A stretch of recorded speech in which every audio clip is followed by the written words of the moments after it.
మనకు అహ్మదాబాదులో ఇటీవల జరిగిన బోయింగ్ విమాన ప్రమాదం గురించి తెలిసింది కదా. అది టేకాఫ్ అయిన అర నిమిషంలోనే కుప్పగూలిపోయింది, మంటలకు ఆహుతైపోయింది, మొత్తం కాలిపోయింది.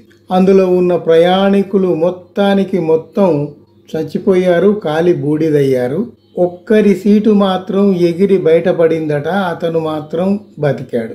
అంతేకాదు ఆ విమానం కాలుతూ ఒక మెడికల్ హాస్టల్ మీద కూలింది.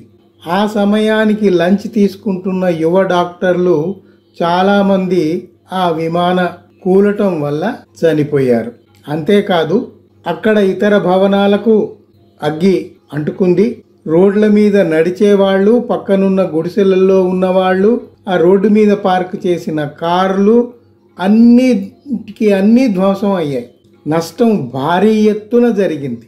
గతంలో మనకు లాల్ బహదూర్ శాస్త్రి ఒక ఉదాహరణగా నిలిచారు. ఆయన రైల్వే మంత్రిగా ఉన్నప్పుడు ఎక్కడో ఒక రైలు ప్రమాదం జరిగితే వెంటనే రాజీనామా చేసి పక్కకు తప్పుకున్నారు.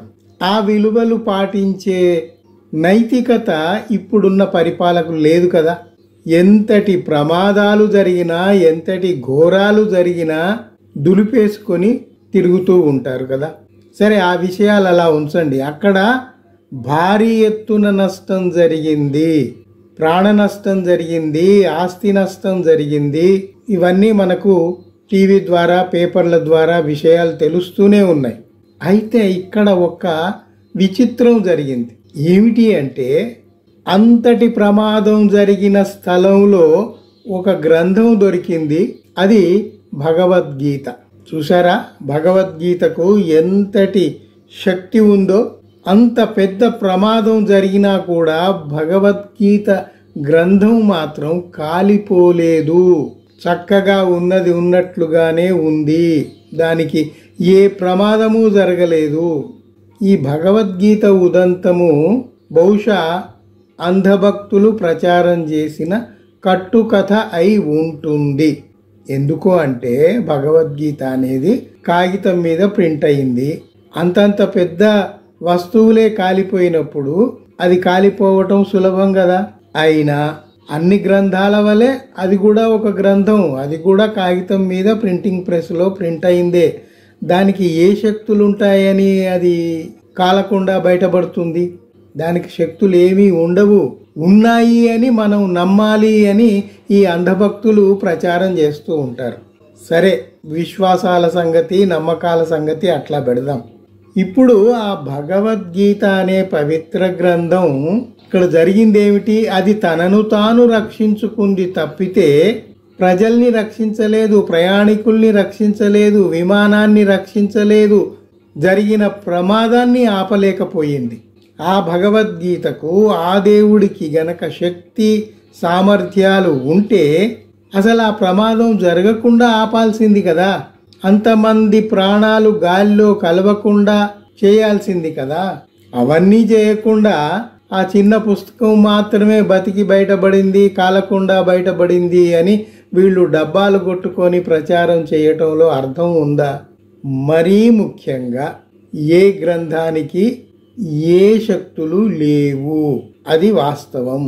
విశ్వాసాల సంగతి నేను మాట్లాడట్లేదు. మీకు విశ్వాసాలుంటే మీ దగ్గర ఉంచుకోండి. కానీ సామాన్య ప్రజానీకానికి తప్పుడు కథనాలు చెప్పి వాళ్లను ప్రభావితుల్ని చేయకండి. నిజాలు చెప్పండి, వాస్తవాల్ని వెలికి తీయండి, అంతవరకే. ఇవన్నీ ఇట్లా ఉంచితే అసలు భగవద్గీత ఎప్పటిది అనే ప్రశ్న వస్తుంది. వీళ్ళు చెప్పేదాని ప్రకారము ఆ భగవద్గీత దేవుడు మాకిచ్చాడు అని. ఆ దేవుడు వచ్చింది లేదు, ఎవరికి ఇచ్చింది లేదు. అన్ని గ్రంథాల వలె అది కూడా ఒక గ్రంథం, ఎవరో కొంతమంది రాశారు. ఇంకొక విషయం చూడండి, మహాభారతములో భగవద్గీత లేదు. మన తెలుగులో అనువాదమైన కవిత్రయం చేశారు కదా, నన్నయ తిక్కన ఎర్రా ప్రగడలు తెలుగులో అనువాదం చేసిన మహాభారతంలో కూడా ఆ భగవద్గీత ఊసే లేదు. అలాగా భగవద్గీత బయటికి వచ్చిన తరువాత ఎంతో కాలానికి ఎంతో మంది కల్పించుకొని వాళ్లకు తోచిన కథలు అన్నీ, జీవిత సూత్రాలన్నీ అందులో పెడుతూ దానికి రూపకల్పన చేశారు అనేది వాస్తవం. విజ్ఞులు, పరిశీలకులు చెప్పిన విషయాన్నే నేను మీకు చెప్తున్నాను. ఎందుకట్లా చెప్పారు అంటే, అందులో మీరు శ్లోకాలు గనక చూస్తే ఒక శ్లోకానికి మరొక శ్లోకానికి అర్థాలు విభిన్నంగా ఉంటాయి, కాంట్రడిక్టరీగా ఉంటాయి. ఒక శ్లోకంలో ఉన్న విషయాన్ని ఖండిస్తూ మరొక శ్లోకం ఉంటుంది. ఇట్లా విభిన్నమైన అభిప్రాయాల్ని కూర్చి ఒక గ్రంథంగా ఎవడైనా రాస్తాడా? అట్లా వచ్చింది బయటికి అంటే దాని అర్థం ఏమిటి? ఇది ఏ ఒక్కరో రాయలేదు, ఏ ఒక్కరో చెప్పలేదు, ఏ ఒక్కరో వినలేదు. ఇప్పుడు కృష్ణుడు, అర్జునుడు, మహాభారత యుద్ధం అవన్నీ కల్పితాలు, అవన్నీ కల్పించిన కట్టుకథలు. ఫిక్షన్ అనండి, ఒప్పుకుంటాం, ఫైన్. అంతేగాని అవన్నీ నిజాలు, వాళ్ళు బతికారు ఈ నేల మీద అంటే ఆధారాలేవి అని అడుగుతాం కదా. అట్లా కొన్ని కల్పిత పాత్రలు చెప్పుకున్న దాన్ని రచయితలు ఎవరికి తోచింది వాళ్ళు వారి వారి కాలాలలో రాస్తూ అందులో జత చేస్తూ వచ్చారు. అందువల్లనే ఒక శ్లోకంలో ఉన్న విషయానికి భిన్నంగా మరొక శ్లోకం ఉంటుంది. అట్లా కాంట్రడిక్టరీగా ఉన్నందువల్లనే విశ్లేషకులు ఏమి చెప్తున్నారంటే, ఇది వేరువేరు కాలాలలో ఎంతో మంది రాయగా తయారైన గ్రంథం అని. కొంతమంది ఆధునికులు ఏం చెప్తారంటే, ఆధునిక జీవితానికి కావలసిన అన్ని విషయాలు భగవద్గీతలో ఉన్నాయి అని చెప్తారు. మనం అర్థం ఏం చేసుకోవాలంటే, ఈ భగవద్గీత అనేది ఆధునిక కాలంలో రాయబడిందే అని మనం అర్థం చేసుకోవాలి. పూర్వకాలంలో రాయబడిందైతే అది ఆధునిక జీవితానికి పొంతన ఉండదు, అన్వయించుకోవడానికి వీలు కాదు. ఇప్పుడు అందులోని విషయాలు తెచ్చి మీరు ఆధునిక జీవితానికి అన్వయించుకుంటున్నారు అంటే ఆ గ్రంథం ఆధునిక కాలంలోనే రాయబడింది అని అర్థం. అందుకు ఆధారాలు కూడా చాలా దొరికాయి. ఉదాహరణకు పరిశోధకులు చెప్పిన దాని ప్రకారం ఒక ఆయన ప్రబోధానంద స్వామి ఆయన తనను తాను ఏమన్నాడంటే, త్రైత సిద్ధాంత భగవద్గీత అనే టైటిల్ తోటి పరిచయం చేసుకున్నాడు.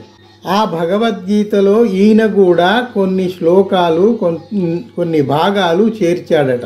అందువల్ల త్రైత సిద్ధాంత భగవద్గీత అనే శీర్షికను తనకు తానే ఇచ్చుకొని జనాలకు పరిచయం చేసుకున్నాడు. ఈ భగవద్గీతలో కొన్ని అంశాలు ఆయన కూడా చేర్చాడు అని పరిశీలకులు తేల్చారు. అయితే ఈ ప్రబోధానంద స్వామి అంటే త్రైత సిద్ధాంతి ఎక్కడివాడు అంటే పరిశోధకులు తేల్చింది ఏమిటంటే, ఈయనే అనంతపురం తాడిపత్రి దగ్గర ఒక ఆశ్రమంలో ఉండేవాడు.